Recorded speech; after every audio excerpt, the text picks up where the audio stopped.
Joyce Hughes had never intended to become a hero, and she certainly never imagined she'd become a millionaire. At 27, she was barely scraping by in her rented cabin on the eastern slope of the Appalachians, working odd jobs and living off a diet that consisted mainly of oatmeal, canned beans, and whatever vegetables she could coax from her small garden during the brief mountain growing season. Before we jump back in, tell us where you're tuning in from. And if this story touches, you make sure you're subscribed, because tomorrow I've saved something extra special for you. The day everything changed started like any other Tuesday in late September. Joyce woke to the sound of rain drumming against her metal roof, a steady percussion that matched the dull ache behind her eyes from too little sleep and too much worry about next month's rent. She pulled on her worn flannel shirt, the red one with the patched elbows that had belonged to her father, and her work boots that were more duct tape than leather at this point. She had 3 hours before her shift at Murphy's Hardware in town, which gave her just enough time to check on the chickens, fix the fence post that had come loose in last week's storm, and maybe, if she was lucky, grab a cup of coffee at the diner before clocking in. The coffee at home had run out 2 days ago, and payday wasn't until Friday. The drive down the mountain was treacherous in the rain. Joyce's pickup truck, a 1987 Ford that she'd bought for $800 and a promise to help the previous owner move, groaned and shuddered over the washed-out logging road that served as her driveway. The windshield wipers made a rhythmic squeak thump that would have driven most people crazy, but Joyce had learned to find it almost meditative. She was halfway to town when she saw the signs. They were hastily made, just pieces of cardboard nailed to fence posts. But the words were clear enough. Livestock auction today, 10 a.m., Hartley Farm. Everything must go. Joyce knew the Hartley place. Everyone in 3 counties knew it. Old man Hartley had died 6 months ago, and his children, who'd all moved to cities and made lives far from the mountain, were selling everything. The house, the land, the equipment, and apparently the animals. She shouldn't have cared. She had her own problems. But something made her check the clock on her dashboard, 8:47 a.m., and then, almost without thinking about it, she turned left instead of right at the next fork in the road. The Hartley farm sat in a valley between 2 ridges, accessible only by a narrow dirt road that had turned to mud in the rain. By the time Joyce arrived, there were already a dozen trucks parked in the field that served as overflow parking, and she could hear the auctioneer's voice crackling over a PA system that had seen better days. She parked and walked toward the barn, trying to tell herself she was just curious, that she'd look around for a few minutes and then head to work. She could call Murphy and tell him she'd had truck trouble. He'd believe it. Her truck had trouble more often than not. The auction was being held in a large covered area between the barn and the equipment shed. 50 or 60 people milled around, most of them farmers Joyce recognized by sight, if not by name. They were looking at cattle, pigs, chickens in crates, and farm equipment that ranged from valuable to junk. And then Joyce saw the donkey. He was standing alone in a small pen near the back, separated from the other animals. He was grey, or at least he had been once. Now he was covered in mud and what looked like years of neglect. His ribs showed through his matted coat, and one of his ears had a tear in it that had healed badly. But it was his eyes that stopped Joyce in her tracks. They were dark and intelligent and utterly resigned. This was an animal who had given up. "That's Hemingway," said a voice beside her. Joyce turned to see an elderly woman she didn't recognize, wrapped in a bright yellow raincoat despite the covered area. "Excuse me?" "The donkey." That's what Mr. Hartley called him. Hemingway said he was stubborn as a mule and twice as ornery. The woman smiled sadly. Of course, that was before Mr. Hartley got sick and couldn't care for the animals proper anymore. His kids just left them all here with minimal feed and water. "Someone from town's been coming by, but you can see it's not enough."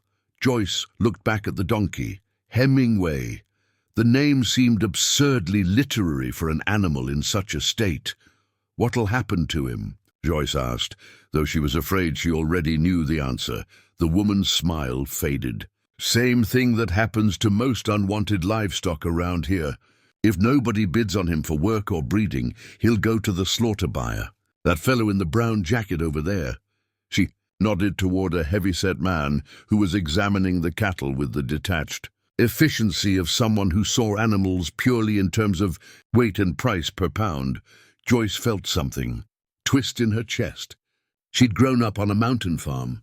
She understood the realities of livestock, the economics of rural life, the fact that not every animal could be saved. She wasn't sentimental about these things, but Hemingway's eyes haunted her. The auctioneer was working his way through the lots. Cattle went for reasonable prices to local farmers. Pigs sold quickly. Equipment moved in fits and starts, depending on its condition. And then, finally, they brought out Hemingway. The donkey walked with a pronounced limp, Joyce noticed. The handler, one of Hartley's grandsons, by the look of him, pulled roughly on the lead rope. And Hemingway followed with that same resigned expression. "Lot 17, the auctioneer announced without enthusiasm. "One donkey, male, approximately 15 years old. Needs work. Who'll give me $50? Silence. Joyce looked around. The farmers were all studying their boots or their phones. No one wanted a donkey, especially not one in such poor condition. $50. The auctioneer tried again. "How about 25? The man in the brown jacket shifted his weight and raised one finger lazily. 25 to the gentleman in brown, the auctioneer said, sounding relieved to get any bid at all. "Do I hear 30? Joyce knew what she should do. She should stay quiet. She should let the auction run its course.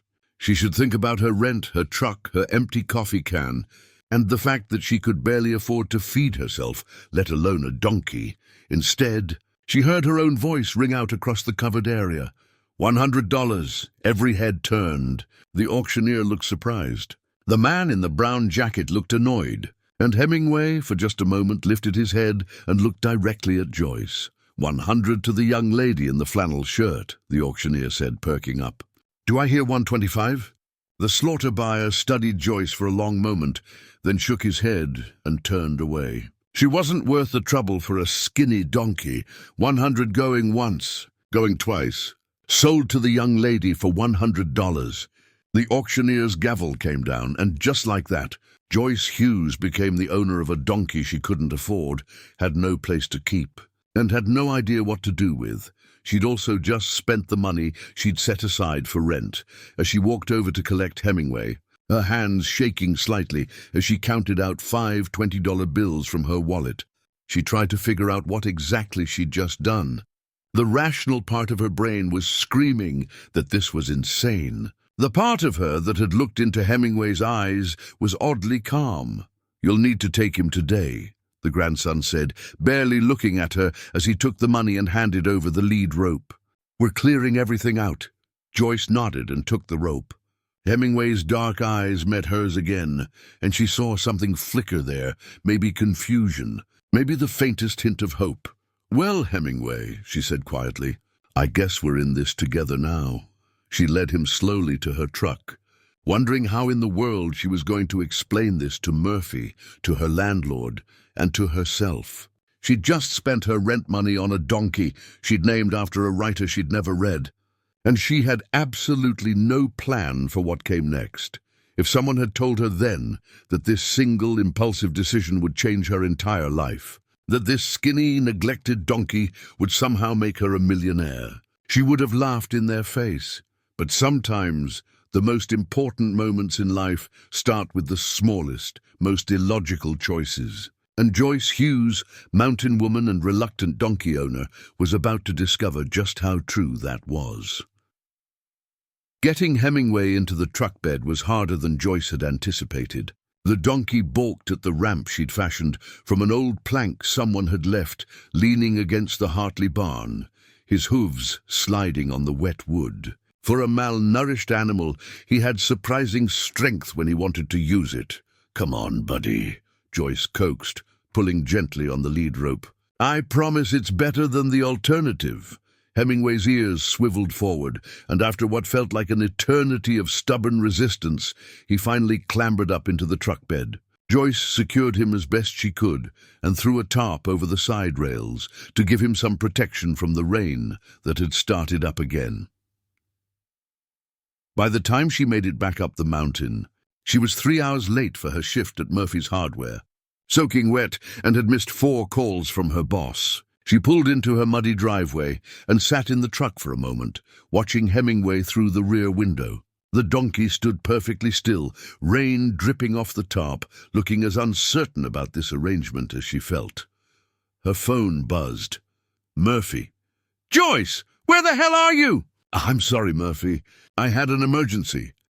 She went to bed that night in her cold cabin, wrapped in every blanket she owned, and dreamed of nothing at all. She had no idea how wrong she was. Dr. Palmer refused to charge her for the visit. "Your father helped me more times than I can count. This doesn't even begin to settle that debt. I'll check back in a week to see how he's healing. Telling and preparing this story took us a lot of time, so if you are enjoying it, subscribe to our channel. It means a lot to us. Now back to the story." After they left, Joyce spent the rest of the afternoon following Dr. Palmer's instructions, cleaning Hemingway's ear and administering the first dose of antibiotics mixed into his feed.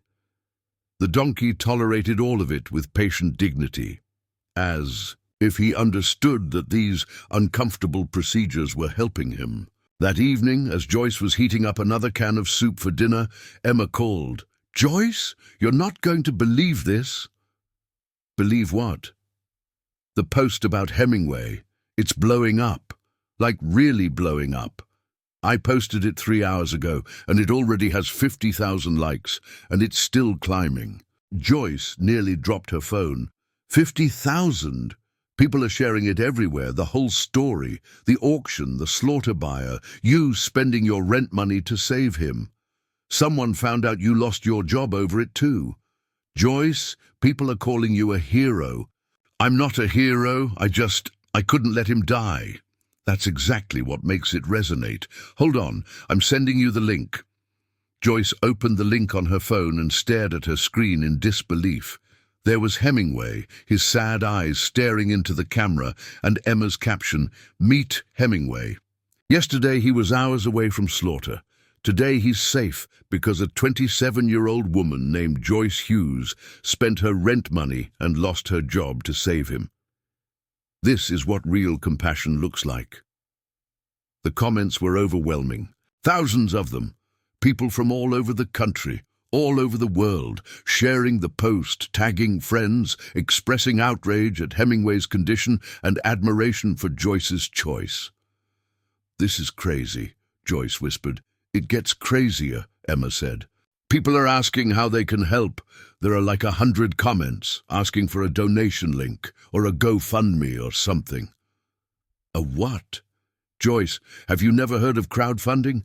People want to donate money to help you take care of Hemingway. To help you, period." Joyce sat down heavily on her porch steps. This felt surreal, like it was happening to someone else. I don't know how to set that up." "I can help you, or actually my roommate can. She's really good at this stuff. Can I give her your number?" Yes. Okay. Yes." Within an hour, Emma's roommate, a marketing major named Priya, had called Joyce, set up a GoFundMe account, and written a description that was both heartfelt and compelling. She sent Joyce the link to approve before making it public. "The goal should be realistic but meaningful," Priya explained. "What do you actually need?" Joyce did some quick mental math. Rent for 2 months, feed for Hemingway, vet bills, basic supplies. Maybe $2,000. Let's make it 3, just to be safe. You'll have unexpected expenses.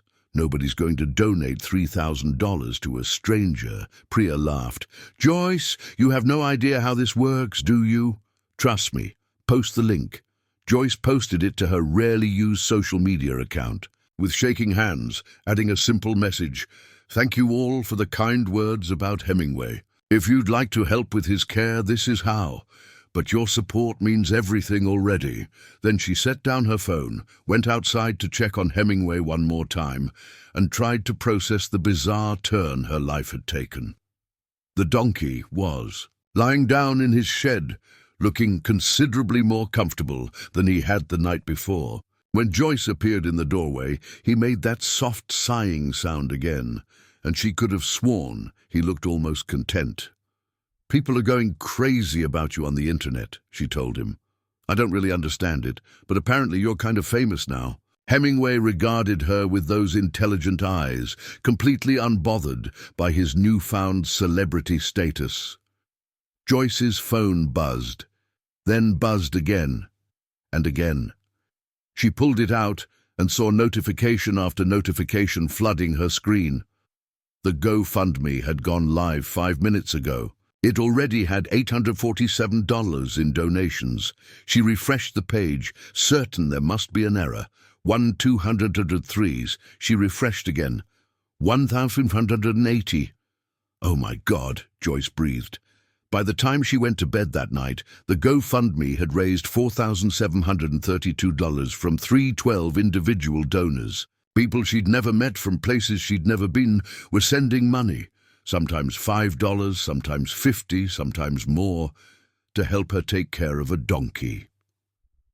Joyce lay in bed, staring at the ceiling of her cold cabin, and felt tears slip down her temples into her hair. She'd spent the last year struggling, scraping by, feeling like she was barely surviving and certainly not thriving. She'd spent so many nights lying awake worrying about money, about her future, about whether she'd made a mistake moving back to the mountains after her father died. And now, because of one impulsive choice and a donkey with sad eyes, strangers were reaching out across the digital void to say, "We see you, we support you. You're not alone." It was the most overwhelming feeling she'd ever experienced. The next morning, Joyce woke to find the GoFundMe had passed $8,000. Emma had posted an update with more photos of Hemingway, including one of Joyce giving him his medication, her face partially turned away from the camera, but her gentle hands clearly visible. "The mountain woman who saved Hemingway," the caption read. "Her name is Joyce Hughes. She lives alone on a mountain in Virginia. She has no family nearby, no safety net, and now no job because she chose to spend 3 hours rescuing a donkey instead of going to work. The world needs more people like Joyce." Joyce's phone started ringing. News outlets, local first, then regional. By afternoon, a producer from a national morning show had left 3 voicemails. "This is insane," Joyce said to Hemingway, who was munching on hay with considerably more enthusiasm than he'd shown the day before. "I'm not special, I just couldn't walk away. But apparently, in a world full of terrible news and cynical takes and people looking the other way, couldn't walk away was special enough." By the end of the first week, the GoFundMe had raised over $47,000. Joyce stopped checking it obsessively because the number made her feel lightheaded. She'd never seen that much money in one place, let alone money that was meant for her. Emma and Priya helped her navigate the sudden attention. They screened interview requests, managed her social media accounts, which had exploded from 43 followers to over 200,000, and made sure nobody was trying to scam her or exploit the situation. "You're a brand now," Priya explained during one of their phone calls. "Whether you want to be or not, I don't want to be a brand. I just want to take care of Hemingway, I know. But there's opportunity here, Joyce, real opportunity. You just have to be smart about it." The local news came first. A reporter and cameraman made the trek up her mountain road, nearly getting stuck twice in the mud. They filmed Hemingway in his shed, interviewed Joyce on her porch, and put together a 3-minute segment that aired during the evening news. Then came the regional outlets. Then CNN. Then, improbably, a producer from Good Morning America who wanted to fly Joyce and Hemingway to New York. "Absolutely not," Joyce said. "Hemingway's still recovering. He's not traveling anywhere. What if we came to you?" The producer asked, and that's how Joyce Hughes ended up being interviewed by a national television correspondent in her muddy driveway, while Hemingway stood behind her, looking like the world's most photogenic rescue donkey. The segment aired on a Thursday morning. By Thursday afternoon, Joyce's social media following had doubled. The GoFundMe had passed $75,000, and she'd received an email that would change everything.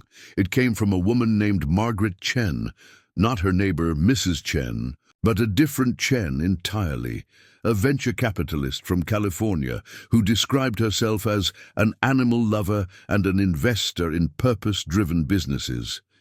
The email was short and direct. Dear Joyce, I've been following Hemingway's story, and I'm inspired by your compassion and integrity. I'd like to discuss a business opportunity with you. Would you be available for a video call tomorrow at 2 p.m. Eastern? Best regards, Margaret Chen. Joyce stared at the email for a long time. Business opportunity? What business? She'd rescued a donkey, not invented a new technology, but curiosity got the better of her, and she agreed to the call. Margaret Chen appeared on Joyce's laptop screen the next afternoon, looking exactly like what she was, successful, polished, and intimidating. She wore a crisp white blouse and sat in what appeared to be a home office with floor-to-ceiling windows overlooking the ocean. Joyce, thank you for taking the time to speak with me. Sure, though I'm not sure what kind of business opportunity you're talking about. Margaret smiled. Tell me, what do you know about the farm sanctuary industry? Nothing. It's a growing sector. Sanctuaries where rescued farm animals live out their lives in peace, supported by donations, tours, education programs, and merchandise. The best-known sanctuary in the country generates over $4 million annually in revenue. Joyce blinked. $4 million? Your story has touched millions of people, Joyce. You've built something precious, an authentic connection with an audience that cares deeply about animal welfare. Right now you have one donkey in a shed. But what if you had a sanctuary? What if Hemingway was just the first of many animals you saved? I can barely afford to take care of one donkey, Joyce said. How would I possibly? That's where I come in. I'd like to invest in creating the Hemingway Sanctuary. We'd buy land, your current property or somewhere nearby, and build proper facilities. Barns, pastures, a visitor center. You'd rescue animals and run the day-to-day operations. They'd handle the business side, fundraising, marketing, finances. We'd split ownership and profits. Joyce felt like she'd been hit by a truck. You want to give me money to rescue more animals? I want to invest in a sustainable business model that does good in the world and generates returns. Your authenticity and Hemingway's story are the foundation. But it only works if you're genuinely committed. Why me? You could do this with anyone.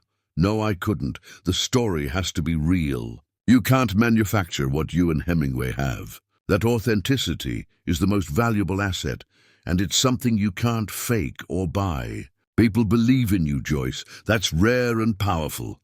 Joyce looked out her window at Hemingway, who was standing in the yard, his ear infection finally healing, his ribs beginning to disappear under a healthier coat. He looked almost like a different animal from the broken creature she'd brought home 2 weeks ago.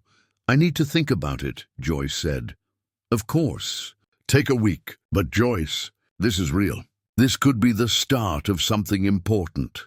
After the call ended, Joyce sat on her porch and tried to process what had just happened. A stranger wanted to invest in her, to build a sanctuary, to turn her impulsive rescue of one donkey into something bigger. It felt too good to be true. It felt overwhelming. It felt terrifying, but it also felt like maybe, just maybe, a path forward. Emma and Priya helped her navigate the sudden attention. They screened interview requests, managed her social media accounts, which had exploded from 43 followers to over 200,000, and made sure nobody was trying to scam her or exploit the situation. You're a brand now, Priya explained during one of their phone calls. Whether you want to be or not, I don't want to be a brand. I just want to take care of Hemingway, I know. But there's opportunity here, Joyce, real opportunity. You just have to be smart about it. The local news came first. A reporter and cameraman made the trek up her mountain road, nearly getting stuck twice in the mud. They filmed Hemingway in his shed, interviewed Joyce on her porch, and put together a 3-minute segment that aired during the evening news. Then came the regional outlets. Then CNN. Then, improbably, a producer from Good Morning America who wanted to fly Joyce and Hemingway to New York. Absolutely not, Joyce said. Hemingway's still recovering. He's not traveling anywhere. What if we came to you? The producer asked, and that's how Joyce Hughes ended up being interviewed by a national television correspondent in her muddy driveway, while Hemingway stood behind her, looking like the world's most photogenic rescue donkey. The segment aired on a Thursday morning. By Thursday afternoon, Joyce's social media following had doubled. The GoFundMe had passed $75,000, and she'd received an email that would change everything. It came from a woman named Margaret Chen, not her neighbor Mrs. Chen, but a different Chen entirely, a venture capitalist from California who described herself as an animal lover and an investor in purpose-driven businesses. The email was short and direct. Dear Joyce, I've been following Hemingway's story, and I'm inspired by your compassion and integrity. I'd like to discuss a business opportunity with you. Would you be available for a video call tomorrow at 2 p.m. Eastern? Best regards, Margaret Chen. Joyce stared at the email for a long time. Business opportunity? What business? She'd rescued a donkey, not invented a new technology, but curiosity got the better of her, and she agreed to the call. Margaret Chen appeared on Joyce's laptop screen the next afternoon, looking exactly like what she was, successful, polished, and intimidating. She wore a crisp white blouse and sat in what appeared to be a home office with floor-to-ceiling windows overlooking the ocean. Joyce, thank you for taking the time to speak with me. Sure, though I'm not sure what kind of business opportunity you're talking about. Margaret smiled. Tell me, what do you know about the farm sanctuary industry? Nothing. It's a growing sector. Sanctuaries where rescued farm animals live out their lives in peace, supported by donations, tours, education programs, and merchandise. The best-known sanctuary in the country generates over $4 million annually in revenue. Joyce blinked. $4 million? Your story has touched millions of people, Joyce. You've built something precious, an authentic connection with an audience that cares deeply about animal welfare.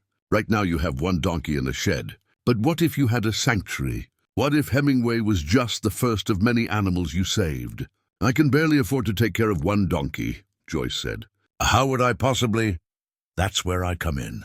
I'd like to invest in creating the Hemingway Sanctuary. We'd buy land, your current property or somewhere nearby, and build proper facilities. Barns, pastures, a visitor center. You'd rescue animals and run the day-to-day operations. They'd handle the business side, fundraising, marketing, finances. We'd split ownership and profits. Joyce felt like she'd been hit by a truck. You want to give me money to rescue more animals? I want to invest in a sustainable business model that does good in the world and generates returns. Your authenticity and Hemingway's story are the foundation. But it only works if you're genuinely committed. Why me? You could do this with anyone. No, I couldn't. The story has to be real. You can't manufacture what you and Hemingway have. That authenticity is the most valuable asset, and it's something you can't fake or buy. People believe in you, Joyce. That's rare and powerful. Joyce looked out her window at Hemingway, who was standing in the yard, his ear infection finally healing, his ribs beginning to disappear under a healthier coat. He looked almost like a different animal from the broken creature she'd brought home 2 weeks ago. I need to think about it, Joyce said. Of course. Take a week. But Joyce, this is real. This could be the start of something important. After the call ended, Joyce sat on her porch and tried to process what had just happened. A stranger wanted to invest in her, to build a sanctuary, to turn her impulsive rescue of one donkey into something bigger. It felt too good to be true. It felt overwhelming. It felt terrifying, but it also felt like maybe, just maybe, a path forward. She called Emma, who screamed so loudly that Joyce had to hold the phone away from her ear. This is amazing! This is exactly what should happen, is it? I don't know anything about running a business. I don't know anything about sanctuaries. You know about caring for animals. You know about doing the right thing, even when it's hard. That's literally all you need. The rest you can learn. Joyce called Priya next, who was more cautious but ultimately encouraging. I'd want to see the actual terms of the investment, obviously. And you'd need a lawyer to review any contract. But Margaret Chen is legitimate. I looked her up. She's invested in a dozen successful companies, mostly in the ethical and sustainable space. This could work, Joyce. Finally, Joyce called her mother. What does your gut tell you? Her mother asked. Joyce looked at Hemingway again. The donkey was watching her with those intelligent eyes, the same eyes that had stopped her in her tracks at the auction. My gut says that 2 weeks ago I was broken, desperate, and about to be evicted. And today I have $75,000 that strangers gave me because they believed in something I did. My gut says that maybe this is happening for a reason. Then trust it, her mother said. Your father always said that when the universe opens a door, you walk through it, even if you're scared, especially if you're scared. That night, Joyce drafted an email to Margaret Chen. I'm interested. Let's talk specifics. She hit send before she could second-guess herself, then went outside to check on Hemingway one last time before bed. The donkey nickered softly when he saw her, and Joyce scratched his nose the way he'd come to enjoy. You know what you've done, don't you? She said softly. You've turned my whole life upside down. 2 weeks ago I was nobody. Now I'm about to... I don't even know what I'm about to do. Hemingway just looked at her with those eyes full of ancient wisdom and pushed his nose into her hand, asking for more scratches. All right, Joyce said, more to herself than to the donkey. Let's see where this goes. She had no idea that in 6 months she'd be standing on 40 acres of land with 3 barns, a dozen rescued animals, and a waiting list of people wanting to visit. She had no idea that Hemingway would become one of the most recognized animals on the internet, or that her sanctuary would generate over $1 million in its first year. All she knew was that she'd made a choice at an auction, and that choice had set something in motion that she couldn't stop even if she wanted to. Sometimes the smallest decisions create the biggest ripples. Joyce was learning that lesson in real time, 1 day at a time, 1 donkey at a time, and it was only just beginning. The negotiations took 3 weeks. Margaret Chen sent contracts. Joyce hired a lawyer with some of the GoFundMe money, and they went back and forth on terms until they had something that felt fair to both parties. Margaret would invest $500,000 to purchase land and build initial facilities. Joyce would contribute her story, her growing social media presence, and her labor. They'd split ownership 60-40, with Joyce holding the majority stake. You're the face and the heart, Margaret explained during one of their many video calls. I'm just the infrastructure. You should have controlling interest. The legal documents were signed on a Tuesday in November, and by Friday they'd closed on a 40-acre property 20 minutes down the mountain from Joyce's cabin. It had rolling pastures, a creek, an old farmhouse that needed work, and a barn that needed even more work. But it had good bones and incredible views, and the moment Joyce walked the property, she knew it was right. Hemingway's going to love it here, she said. Standing in the middle of what would become the main pasture, Emma, who'd become something of a de facto social media manager and friend, was recording video on her phone. Can I post this? Everyone's going to want to see it. Sure, Joyce said. She was getting used to sharing her life with strangers, though it still felt strange. The post went live that evening. This is it.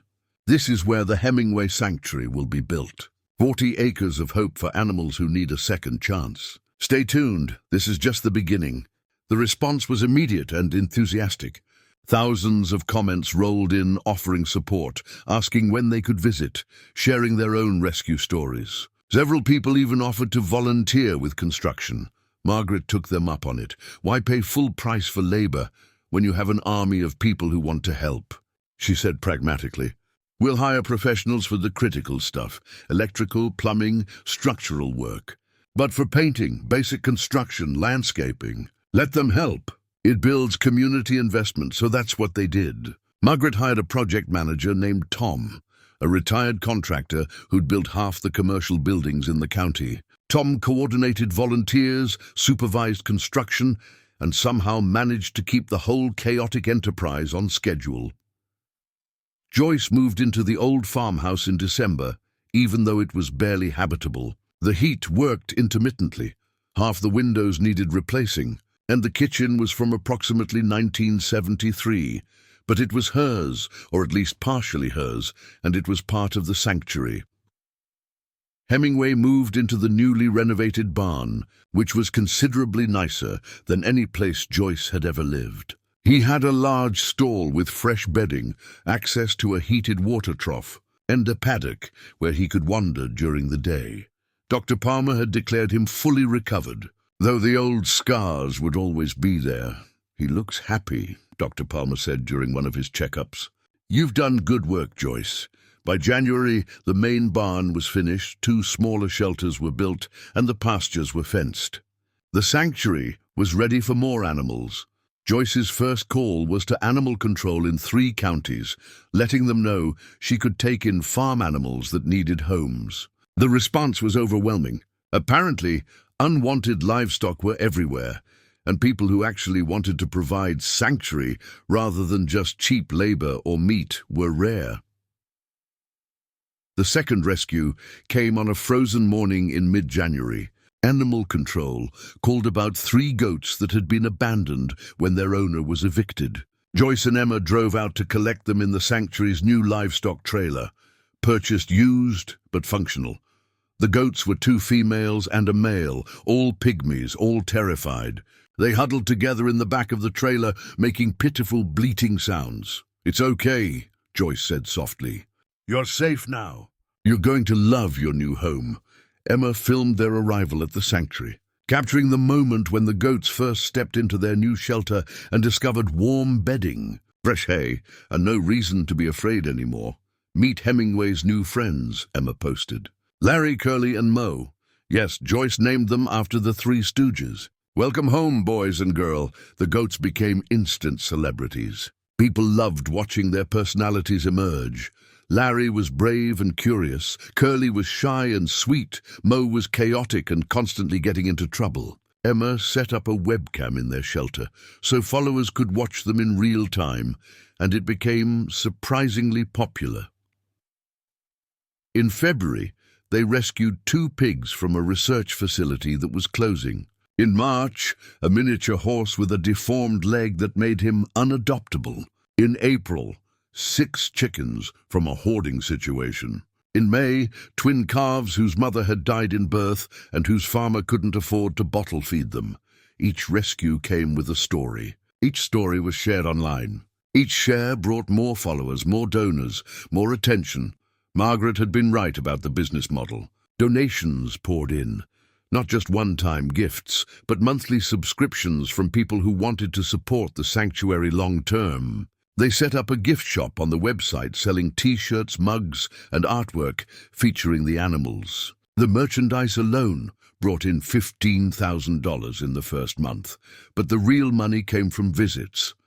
Tom had built a small visitor center with educational displays about farm animal welfare, a gift shop and a viewing area. Joyce initially worried that nobody would want to drive to rural Virginia to see rescued animals. But she'd underestimated the power of Hemingway's story. People came. Families drove from neighboring states. School groups booked educational tours. Couples came for the meet and greet with Hemingway experience that Joyce had reluctantly agreed to offer. She charged $20 per person for general admission, $50 for the Hemingway experience. Margaret had argued for higher prices, but Joyce felt uncomfortable charging more. "You're providing a service and running a business," Margaret reminded her. "You're also creating jobs and saving animals. That's worth something." By summer, they were hosting over 200 visitors per week. Joyce hired staff. Emma came on full-time as social media manager and tour coordinator. Tom stayed on as facilities manager, and they brought in 3 more full-time animal care workers and a part-time veterinary technician. The sanctuary was no longer just Joyce and a donkey. It was a legitimate operation with payroll, insurance, permits, and responsibilities. Some days, Joyce missed the simplicity of those first weeks with just her and Hemingway in that little shed. But then she'd see a child's face light up when they met Mo, the troublemaker goat. or read an email from someone who'd been inspired to adopt a rescue animal after visiting the sanctuary. And she'd remember why they were doing this. In August, they had their first major media feature.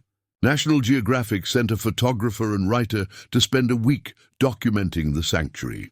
The resulting article, titled "The Donkey That Changed Everything," was 12 pages long and featured stunning photos of all the animals, the landscape, and Joyce going about her daily work. The photographer had caught her in an unguarded moment, sitting in the pasture with Hemingway's head resting on her shoulder, both of them silhouetted against a sunset. That image became iconic. It was shared millions of times, printed on posters, and even turned into a mural in downtown Richmond. Joyce tried not to think too much about being the face of something bigger than herself. She just focused on the work, feeding animals, mucking stalls, doing paperwork, planning rescues, hosting visitors, and making sure every animal in her care was healthy and happy. But she couldn't ignore the numbers. By September, the sanctuary had 35 animals, 12 employees, over 1 million social media followers, and had raised $1.2 million in donations since opening. The gift shop was profitable. The tours were booked solid through November. Margaret called it exceeding projections. Joyce called it completely overwhelming. "You should be proud," Margaret said during one of their monthly check-ins. "You've built something remarkable." "We built something remarkable," Joyce corrected. "I couldn't have done any of this without you, or Emma, or Tom, or—" "But it started with you," Margaret interrupted gently. "It started with you seeing an animal that needed help and refusing to look away. That's the foundation of everything else." That night, Joyce walked out to the main pasture where Hemingway spent his evenings. The donkey was 18 months into his recovery now, healthy and strong, his coat glossy, his eyes bright. He trotted over when he saw her, nickering in greeting. "You know what today is?" Joyce asked, scratching behind his ears. "1 year ago today, I bought you at that auction. 1 year ago, I spent my rent money and lost my job and thought I'd made the biggest mistake of my life." Hemingway pushed his nose against her chest. His favorite way of asking for attention. "Turns out it wasn't a mistake at all," Joyce continued softly. "Turns out it was the best decision I ever made. You saved me as much as I saved you, buddy. Maybe more." The sun was setting behind the mountains, painting everything in shades of gold and amber. From the barn, Joyce could hear the goats settling in for the night, the pigs snuffling in their shelter, the chickens roosting. All these lives that were safe because of a choice she'd made, a chance she'd taken, a door she'd walked through even though she was terrified.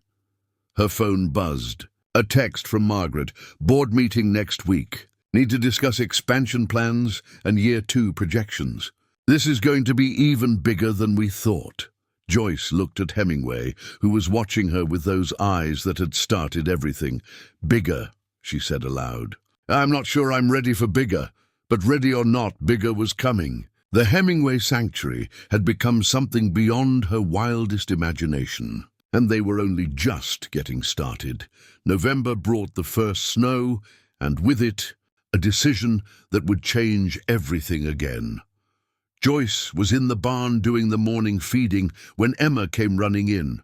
Phone in hand, face flushed with excitement. "Joyce, you have to see this." "See what?" "I'm kind of in the middle of forget the feeding for 1 second. Look." Emma thrust her phone into Joyce's face. On the screen was a video, one of their own videos, actually, from the webcam in Hemingway's stall. But it had been reposted by someone with millions of followers and had gone absolutely viral. The video showed Hemingway doing something Joyce had noticed him doing lately, but hadn't thought much about. Carefully positioning himself next to the goats when they were sleeping, creating a windbreak with his body to keep them warm. In this particular clip, all 3 goats were nestled against him, and Hemingway had his head down, one ear swiveled toward them as if he was standing guard.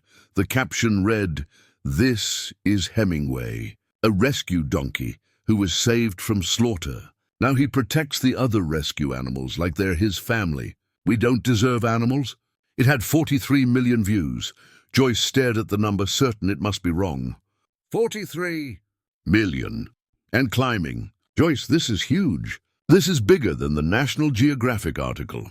This is bigger than anything we've done. The video had been posted by a celebrity, some actor Joyce, vaguely recognized from action movies, who'd apparently been following the Sanctuary's account and decided to share the moment with his massive audience. The comments were in the hundreds of thousands, all of them some variation of heartwarming praise for Hemingway and the Sanctuary. By noon, Joyce's inbox was flooded with interview requests from every major media outlet in the country. Ellen wanted them on her show, Jimmy Fallon's People called. Netflix asked about doing a documentary series. A book publisher wanted Joyce to write a memoir.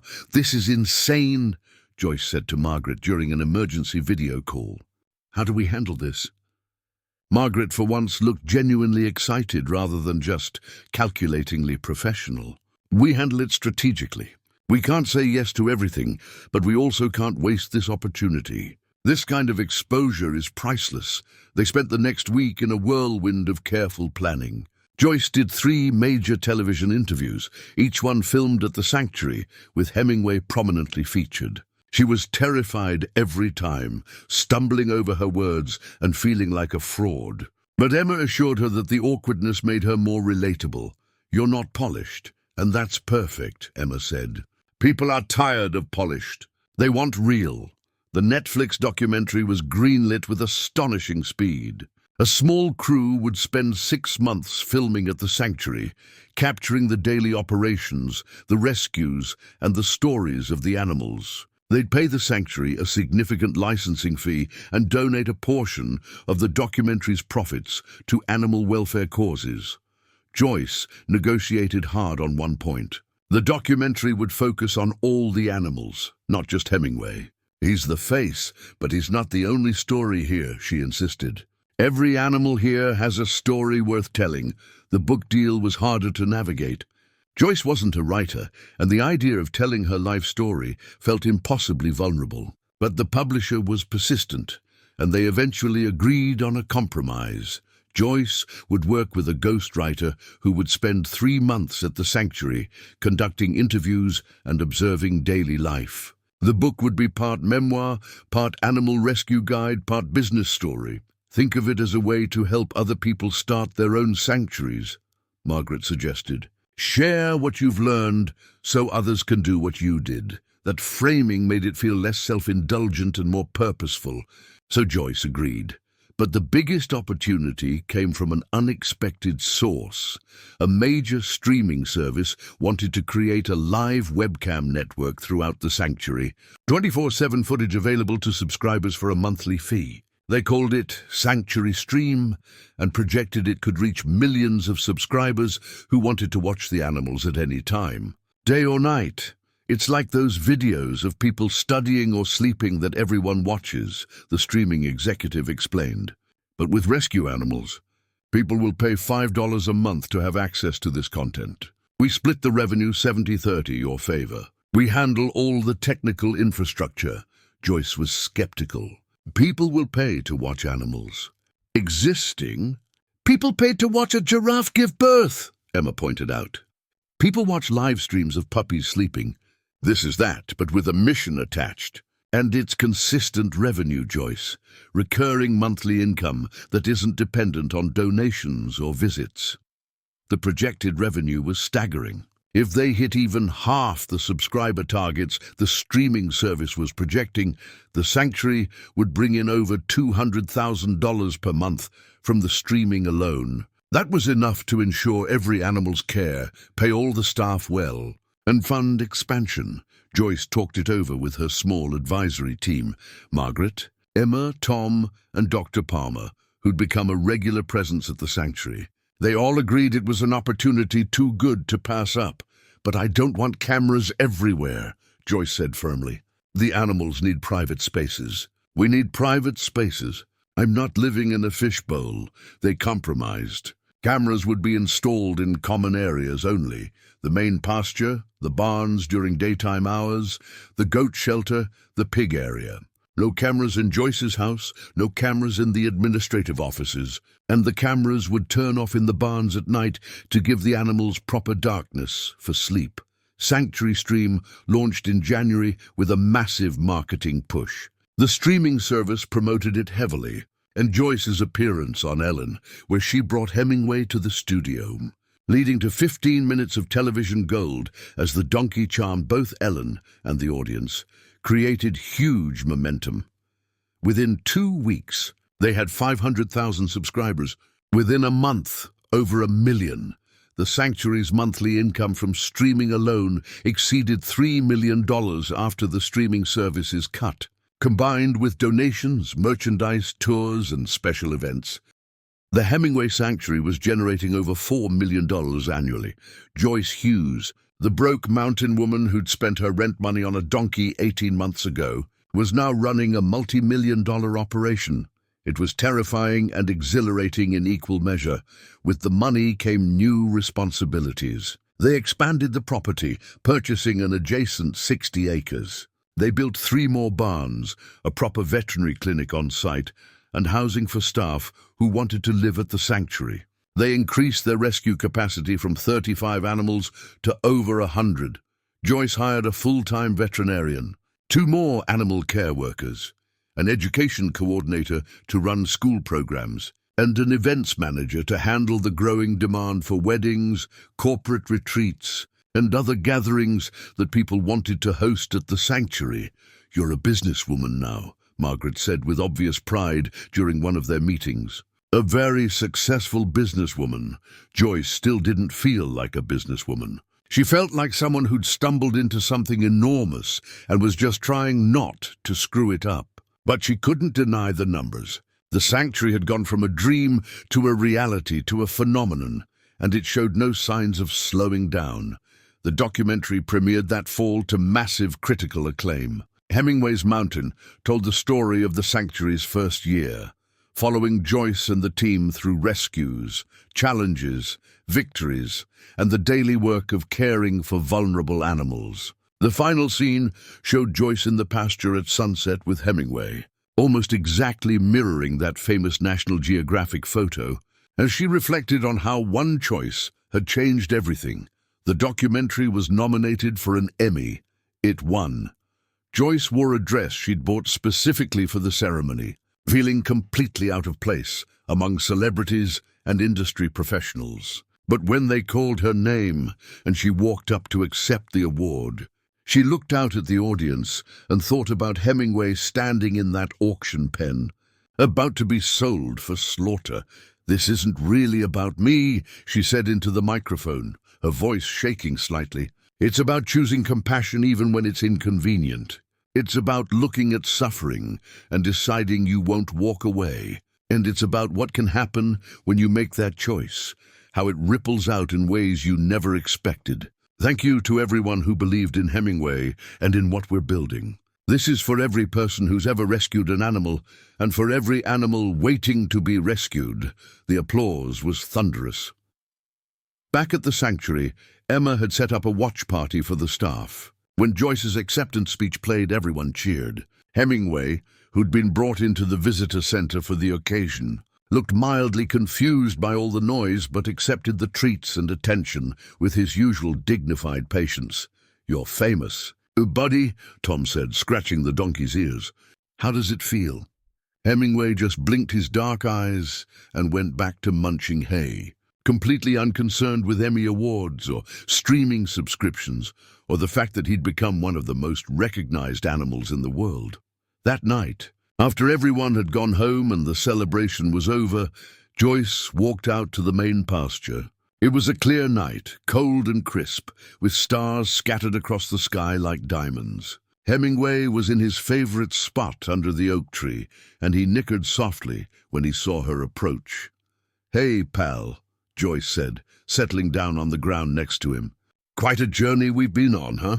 The donkey lowered his head and rested it on her shoulder, the way he always did when she was upset or stressed or just needed comfort. It was a gesture of trust and affection that never failed to move her. "I keep thinking about that day at the auction," Joyce continued, her voice barely above a whisper. "I was so scared, so broke, so convinced I was making the biggest mistake of my life. And now look at us, Emmy winners. Millionaires, technically, though that still doesn't feel real. Running a sanctuary that saves hundreds of animals. It's like a fairy tale, except fairy tales don't usually involve this much poop scooping. Hemingway made a soft sound that might have been agreement. The thing is, Joyce said, none of this feels like success to me. The money's nice, don't get me wrong. It means I can do more good, help more animals, employ people who care about this work. But that's not what matters most. What matters is that you're here, that Larry and Curly and Mo are safe, that every animal on this property gets to live with dignity and care. That's the real victory. She sat there for a long time, leaning against Hemingway, watching the stars wheel overhead. In the distance, she could hear the other animals settling in for the night, the contented sounds of creatures who were safe, fed, and loved. Tomorrow would bring new challenges, more rescues waiting, more business decisions, more media requests, more people wanting a piece of the miracle that was the Hemingway sanctuary. But tonight, it was just Joyce and the donkey who'd changed her life, sitting together under a mountain sky, grateful for second chances and the courage to take them.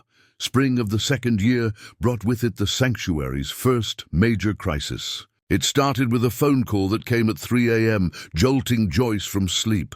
"Joyce, it's Tom. We've got a problem." She was already pulling on her clothes. "What kind of problem?" "Fire in barn 3. Joyce's blood went cold. Barn 3 housed 12 animals. 4 sheep, 3 pigs, 2 goats, a miniature horse, a cow, and a llama named Fernando, who'd been rescued from a petting zoo that closed. "Is everyone out?" "We're working on it. Fire department's on the way. I need you here." Joyce made the 5-minute drive from her house to the barn complex in 3 minutes, her heart pounding so hard she thought it might burst from her chest. She could see the orange glow before she even turned onto the property, and the smell of smoke hit her as soon as she opened her truck door. Barn 3 was fully engulfed. Flames shot through the roof, and even from 100 feet away, Joyce could feel the intense heat. 3 fire trucks were already on scene, firefighters deploying hoses, and her staff was frantically moving animals from the adjacent barns to safer locations. "Where are the animals from 3? Joyce shouted over the roar of the fire. Tom appeared beside her, his face streaked with soot. "All out. Emma and Carlos got them out before the fire spread. They're in the temporary pens by the visitor center." Relief flooded through Joyce so intensely that her knees went weak. "Everyone's okay?" "The animals are fine. Emma has some smoke inhalation. Paramedics are with her now." Carlos burned his hand on a metal latch. "But everyone's alive." Joyce closed her eyes for a moment, offering a silent prayer of gratitude to whoever might be listening. Then she opened them and got to work. The next hours were a blur of controlled chaos. The fire department managed to save the 2 adjacent barns, though both sustained water and smoke damage. Barn 3 was a total loss. Nothing left but a smoking shell and the twisted metal of equipment that had melted in the heat. By dawn, the fire was out. But the damage assessment was staggering. 1 barn completely destroyed. 2 others unusable until they could be cleaned and repaired. $15,000 worth of equipment and supplies gone. And worst of all, the fire marshal wanted to investigate the cause before anyone could access the site. The animals were safe but displaced. Joyce's staff had moved them into every available temporary space. Stalls in other barns, outdoor shelters, even the covered area outside the visitor center. It would work for a day or 2, but they needed a solution fast. Emma, wearing an oxygen mask and refusing to go to the hospital, was already filming. "People need to know what happened," she insisted, her voice hoarse. "They'll want to help." "Emma, you literally almost died in there. Can you maybe not think about content for 5 minutes?" "This is what I think about content, Joyce. This is crisis management. We control the narrative or someone else does it for us. Trust me." So Emma filmed a video with the smoking ruins of Barn 3 in the background, explaining what had happened and assuring followers that all the animals were safe. She posted it at 6 a.m. with the caption, "Crisis at Hemingway Sanctuary. But everyone's alive and we're not giving up." By 8 a.m., the video had 2 million views. By 10 a.m., Donations started pouring in, 50,000, then 100,000, then more. People who'd never donated before were contributing. Previous donors were giving again. A construction company 3 states away called and offered to send a crew for free. By noon, they'd raised $300,000 for rebuilding. "I told you," Emma croaked, before finally agreeing to go to the hospital to get checked out properly. The fire marshal's investigation took 3 days. The cause was electrical, faulty wiring in an outlet that had been part of the original barn structure, predating Tom's renovations. No one's fault, just bad luck and aging infrastructure. "These old barns," the fire marshal said sympathetically, "they're ticking time bombs sometimes." "You got lucky everyone got out." Lucky. Joyce supposed that was one way to look at it. Though standing in the ruins of the barn, looking at the charred remains of everything they'd built, lucky felt like a stretch, but Tom was already making plans. "We rebuild, better than before, up to modern code, with proper fire suppression systems, better electrical. This won't happen again." The construction company that had called, a large firm called Riverside Construction, sent their crew as promised. Their CEO, a woman named Sandra Liu, came personally to oversee the initial assessment. "My daughter has been obsessed with this place for a year," Sandra explained to Joyce. "She watches the live stream every night before bed. When she heard about the fire, she cried. She made me promise we'd help." "How old is your daughter?" 7. "She wants to be a veterinarian when she grows up. Because of you. Because of what you've built here." Joyce felt emotion catch in her throat. She'd gotten used to the numbers. Millions of views, hundreds of thousands of followers, impressive revenue figures. But hearing about a 7-year-old girl who was inspired by their work brought it all back to what really mattered. "Tell your daughter thank you," Joyce said, "and tell her that she can absolutely be a veterinarian. The world needs more people who care about animals." Sandra smiled. "Tell her yourself. I'm bringing her to visit when the barn's rebuilt. She's already started saving her allowance to donate." Riverside Construction worked fast. Within a week, they'd cleared the debris and poured new foundations. Within 2 weeks, the frame was up.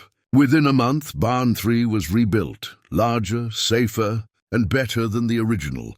The new barn had state-of-the-art fire suppression, backup power systems, climate control, and individual climate-controlled stalls for animals with special needs. It was the most advanced agricultural building in the county, and it became a model that other sanctuaries began to emulate.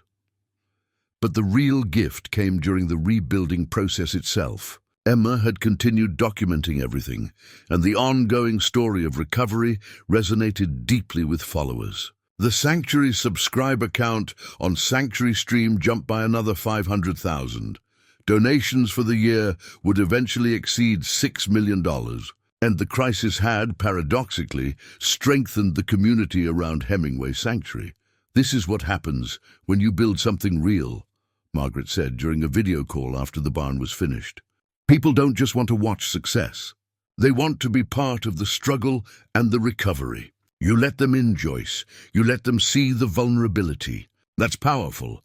Joyce was learning that leadership wasn't just about the victories. It was about how you handled the disasters. It was about keeping your team together when everything felt like it was falling apart. It was about making hard decisions while exhausted and scared and uncertain. Through it all, Hemingway had been a steady presence. The night of the fire, he'd watched the chaos with alert eyes from the safety of his pasture. In the days after, he seemed to sense the stress, staying close to Joyce whenever she came outside, offering his quiet company. "You always know when I need you, don't you?" Joyce said one evening, leaning against the donkey in their favorite spot under the oak tree. Hemingway just rested his head against her shoulder. As solid and reliable as the mountains around them, the crisis taught Joyce important lessons. They increased insurance coverage on all buildings. They installed fire suppression systems in every structure. They created emergency evacuation plans and did regular drills with staff. They built a reserve fund, 6 months of operating expenses that couldn't be touched except in genuine emergencies. "We got lucky this time," Joyce told her team during a meeting after everything was resolved. "We can't count on luck again. We prepare, we plan, and we make sure we're ready for whatever comes next."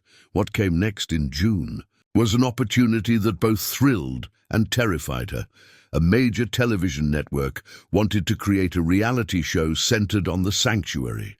Not a documentary, but an ongoing series.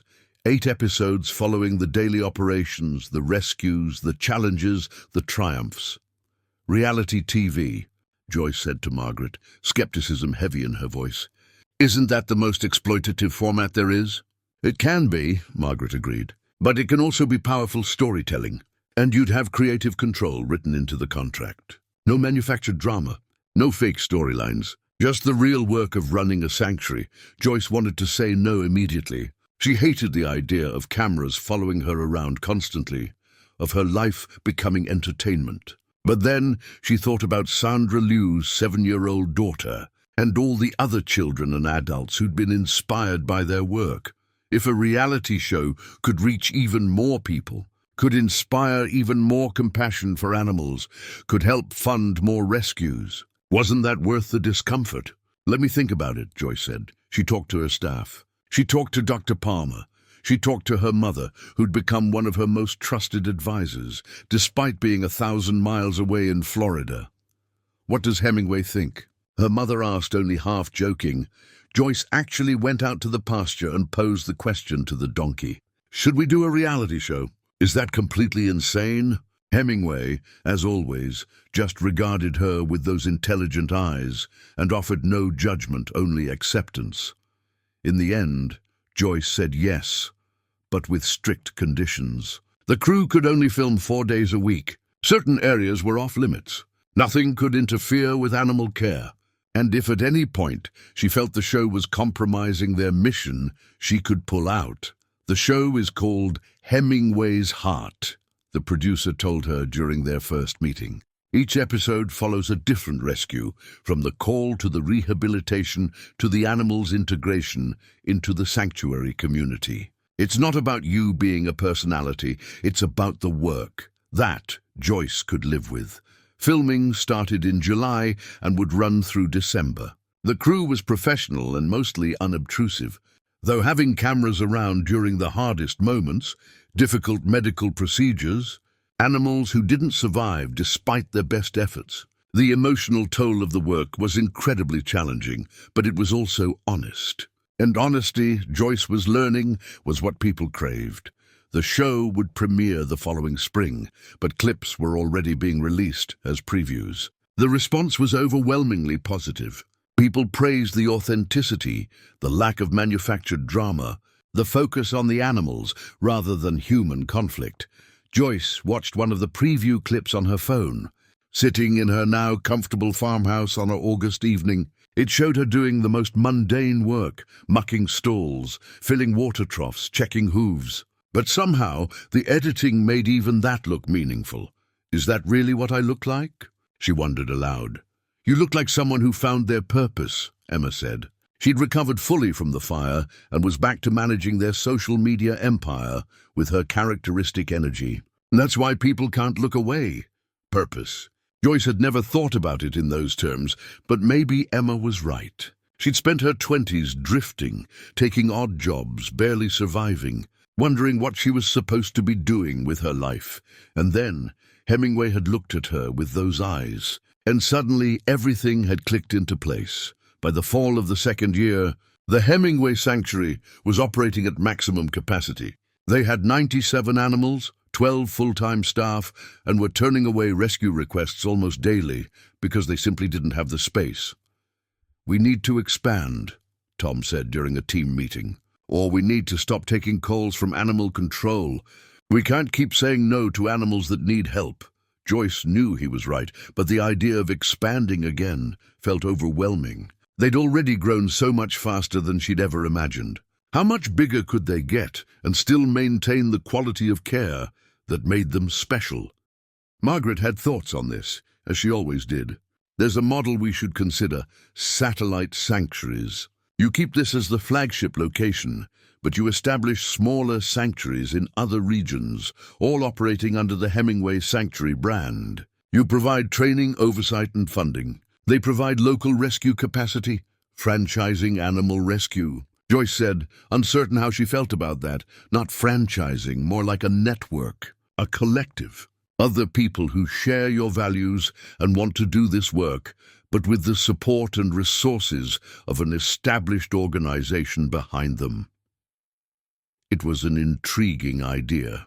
Joyce had been contacted by dozens of people over the past year, asking how to start their own sanctuaries. What if instead of just giving advice, they actually helped fund and support those efforts?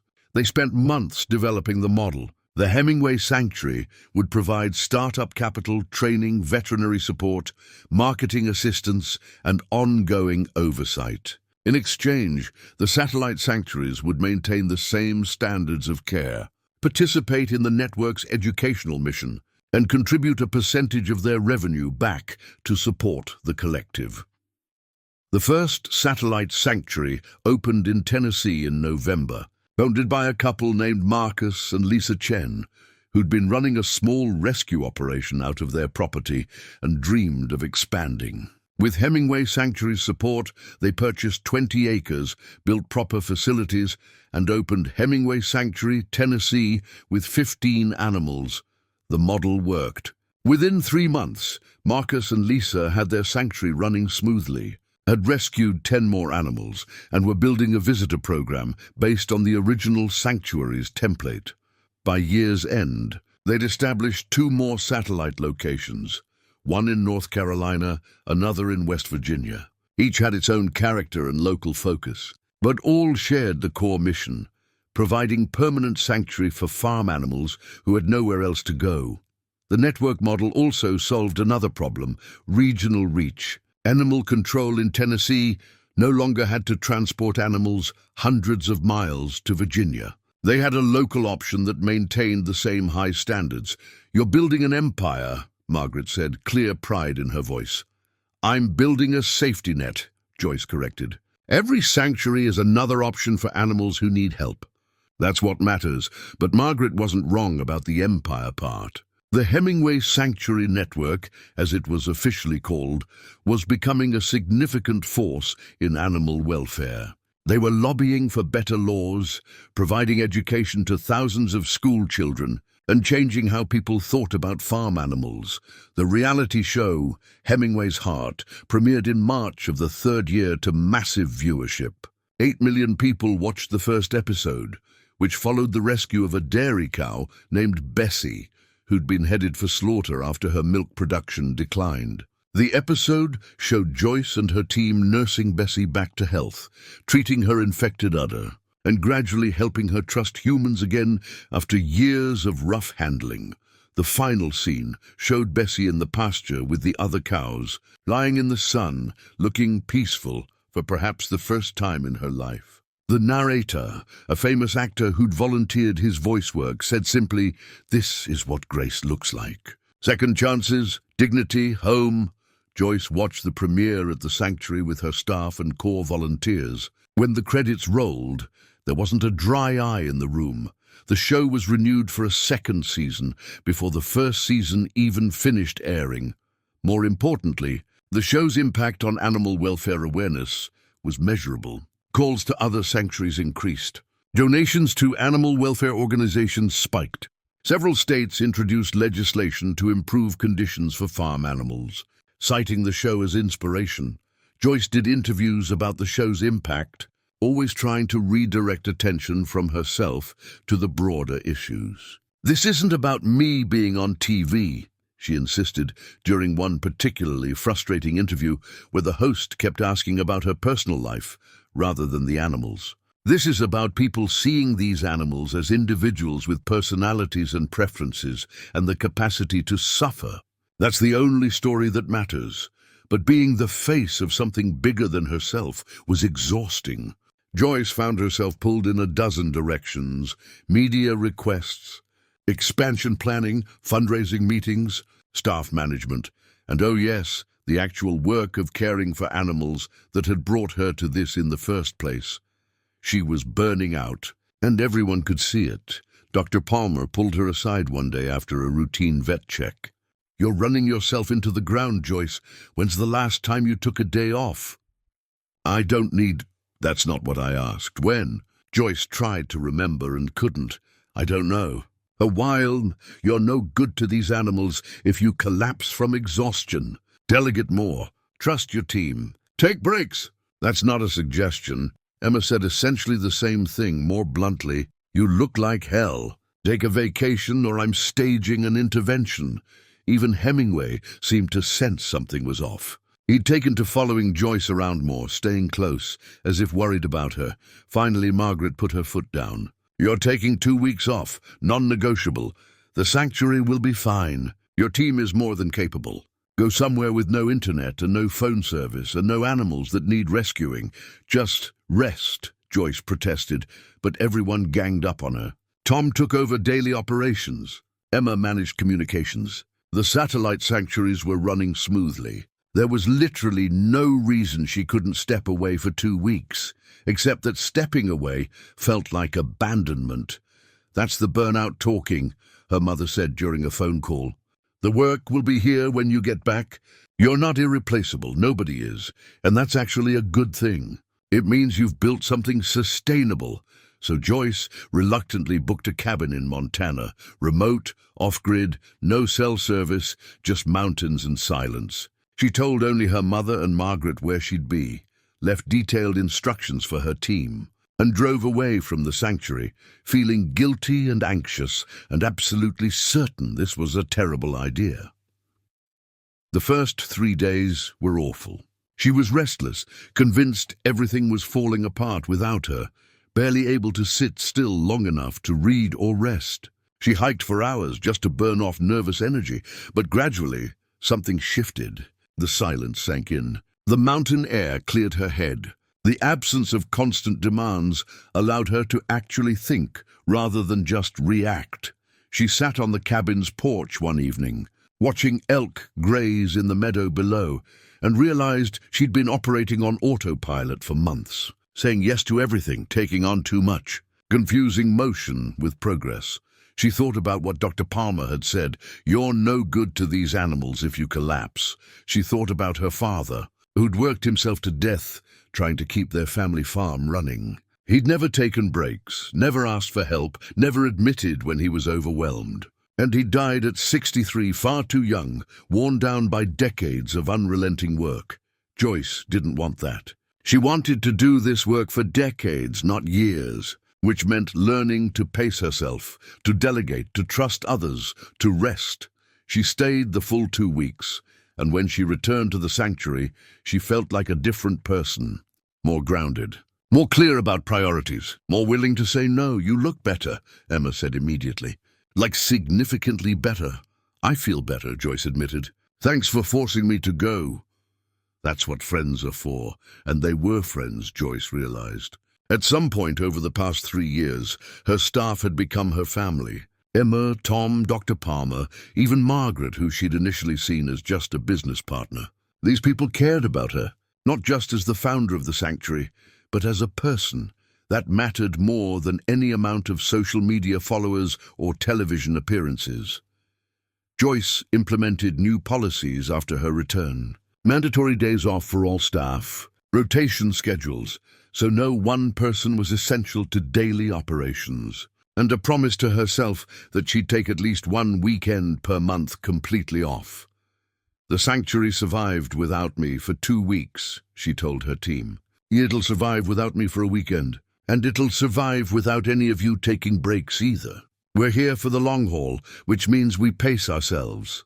The moment Joyce Hughes officially became a millionaire happened quietly, in an accountant's office on an unremarkable Tuesday in April. "Your distributions from the sanctuary, plus your share of the network's revenue, plus book royalties and show proceeds," the accountant said, pointing to numbers on a spreadsheet, "put your net worth at just over $1.2 million, and Joyce stared at the number, feeling nothing like she'd expected to feel. There was no euphoria, no sense of achievement, just a mild sense of unreality. "Okay," she said finally. "That's it? Just okay?" Margaret was sitting beside her, having insisted on coming to this meeting. "Joyce, do you understand what this means? 3 years ago you were broke and about to be evicted. Now you're a millionaire. Technically, we're both millionaires," Joyce pointed out. "Your share is even bigger." "Yes, but I've been wealthy before. This is your first time. You're allowed to celebrate," Joyce thought about this. Celebrate how? She'd never been motivated by money. The sanctuary's success wasn't about making her rich. It was about saving more animals, employing people who cared, and changing how society viewed farm animals. The money was just a tool, a means to an end. "Can we use some of this to open more satellite sanctuaries?" she asked the accountant. Margaret laughed. "Of course you'd ask that. Yes, Joyce, you can invest your money however you want. But maybe take a moment to acknowledge what you've achieved." That evening, Joyce sat on her porch, the same porch where she'd sat 3 years ago, eating cold soup and wondering how she'd pay rent, and tried to process what had happened to her life. Hemingway was in his pasture, visible in the late afternoon sun, surrounded by the other animals. The sanctuary was thriving. 4 locations now, with plans for 3 more by year's end. Over 200 animals safe and cared for. 23 employees, all making good wages with benefits. Millions of people engaged with their mission, educated about animal welfare, inspired to make better choices. And somehow, in the middle of all of that, she'd become a millionaire. Her phone rang. Her mother. "I heard," her mother said. "Margaret called me. She thought you might need someone to talk to who remembers where you came from." "I don't feel any different," Joyce admitted. "Is that weird? I thought becoming a millionaire would feel, I don't know, bigger. Your father used to say that money just makes you more of what you already are. If you're generous, you become more generous. If you're greedy, you become more greedy. If you're focused on purpose rather than profit, well," she laughed softly, "then you become a millionaire who immediately asks how to use that money to save more animals. Is that bad?" "Honey, that's exactly right. That's who you are." The money doesn't change that. After they hung up, Joyce walked out to the pasture. Hemingway saw her coming and trotted over, nickering in greeting.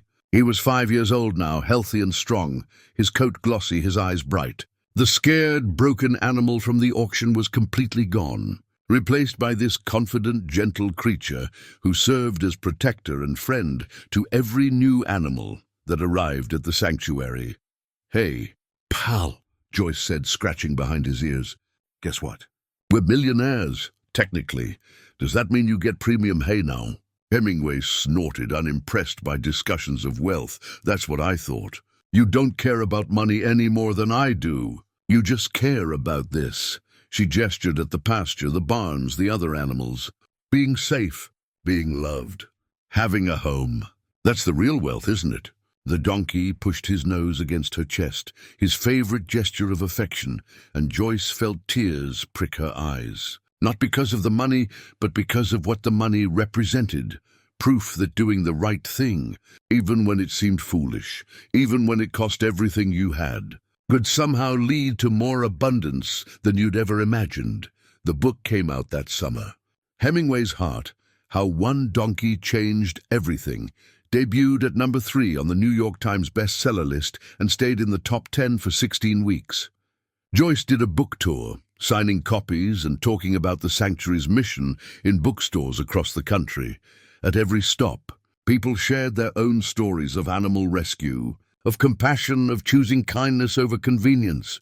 An elderly woman in Seattle told Joyce that she'd started volunteering at a local shelter after watching the show. A teenage boy in Atlanta said he'd decided to become a veterinarian because of Hemingway. A young couple in Boston had adopted 3 rescue dogs and were fostering 2 more. "This is the real success," Joyce told Emma during a phone call from the road. "Not the book sales or the money. The fact that people are being inspired to act with compassion. That's what matters." The book's success led to speaking engagements. Universities wanted her to talk about social entrepreneurship and building purpose-driven businesses. Animal welfare conferences invited her to keynote. TEDx asked her to do a talk about the intersection of compassion and capitalism. Joyce said yes to the ones that felt aligned with the mission and no to everything else. She was getting better at setting boundaries, at protecting her time and energy, at remembering that she couldn't do everything. The second season of Hemingway's Heart premiered in September with even higher viewership than the first. The show had evolved, following not just the Virginia sanctuary, but all the locations in the network, showing the diverse work happening across multiple states. One particularly powerful episode followed the rescue of 17 horses from a hoarding situation in West Virginia. The Hemingway Sanctuary, West Virginia location led the rescue, working with local authorities to remove the horses and provide emergency care. Several didn't survive, which the show depicted honestly and compassionately, acknowledging that rescue work includes heartbreak alongside triumph. The episode generated an enormous response. Donations spiked, but more importantly, the state of West Virginia passed new legislation regarding animal hoarding, making it easier to intervene in such situations before they reached crisis level. "This is advocacy," Margaret said during a call to discuss the impact. "You're not just rescuing individual animals, you're changing systems." That scale. By the end of the third year, the Hemingway Sanctuary Network included 7 locations, had rescued over 500 animals total, and had an annual budget of $12 million. Joyce's personal net worth had grown to over $2 million, most of which she immediately reinvested in the network's expansion. She'd also quietly started a foundation, the Second Chance Foundation, that provided grants to other animal welfare organizations, funded veterinary care for low-income pet owners, and supported legislative efforts to improve animal welfare laws. "You're giving it away as fast as you make it," Margaret observed, not critically but with obvious admiration. "That's the point," Joyce said. "I don't need much. A safe place to live, good food, the ability to do work I care about. Everything else is just extra. Why not use the extra to do more good?" She bought her mother a new house in Florida. Nothing ostentatious, just a comfortable place with a garden and enough room for visiting family. She paid off the medical debt of every staff member at the sanctuary. She established a scholarship fund for veterinary students interested in farm animal medicine. But she still lived in the same farmhouse on the sanctuary property, still drove a pickup truck, albeit a slightly newer one that didn't require constant repairs, still spent most of her time in jeans and work boots covered in mud and hay. "You're possibly the least flashy millionaire I've ever met," Emma said one day, watching Joyce muck out stalls despite having staff who could do it for her. "Why would I be flashy? That's not who I am. I know. That's why people love you. You're the real deal." The third year ended with a party at the sanctuary, a celebration of 3 years since the auction where everything began. They invited staff, volunteers, donors, friends, family, and a carefully curated selection of media. Someone had commissioned a sculpture of Hemingway, which they unveiled near the visitor center. The donkey himself attended the unveiling, looking mildly confused about why there was suddenly a bronze version of himself standing there. Joyce gave a short speech, uncomfortable as always, with being the center of attention, but recognizing the importance of marking the moment. 3 years ago, I spent $100. I couldn't afford to buy a donkey I didn't need. It was impulsive and illogical and probably the best decision I've ever made. Not because of the money or the fame or any of the external success, but because it taught me that compassion matters more than convenience. That one choice can ripple out in ways you never expected. That sometimes the smallest actions have the biggest consequences. She paused, looking at Hemingway, who was being fed treats by a group of children who'd come to the party. "I didn't save Hemingway," she continued.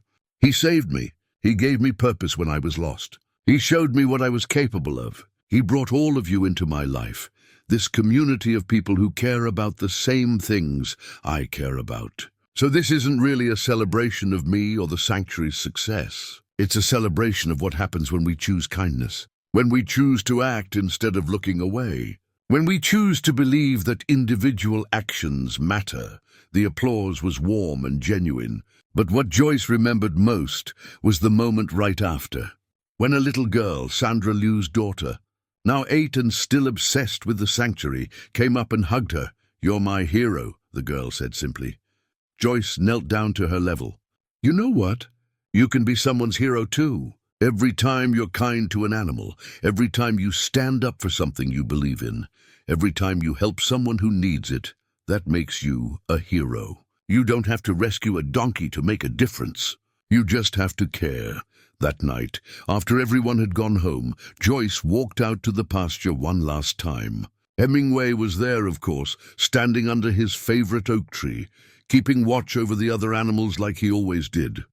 3 years, Joyce said, settling down on the ground beside him. "Can you believe it's been 3 years? Hemingway lowered himself to the ground with a contented grunt, resting his head near Joyce's lap. "I wonder what Dad would think of all this," Joyce mused, stroking the donkey's neck. "He always said to do right by the animals no matter what. I think he'd be proud. I think he'd like you." The stars were coming out, bright and clear in the mountain sky. Somewhere in the barn, one of the pigs was snoring. A cow lowed softly. The night sounds of the sanctuary, peaceful and safe. Joyce had everything she needed right here. Not the money, though that was useful. Not the fame, though that amplified their message. Just this, a place where animals who'd been discarded, abused, or forgotten could live with dignity. A community of people who cared. And a donkey who'd changed her life by simply existing and needing help. That was worth more than any amount of money. That was the real $1,000,000 moment. Not the number in a bank account, but the life she'd built, the animals she'd saved, and the ripples of compassion spreading outward from one impulsive choice on a rainy Tuesday 3 years ago. Up next, we have 2 more incredible stories that are waiting for you. Just click the image you want to watch and it will take you there. If you enjoyed this video, make sure to subscribe. It would mean a lot.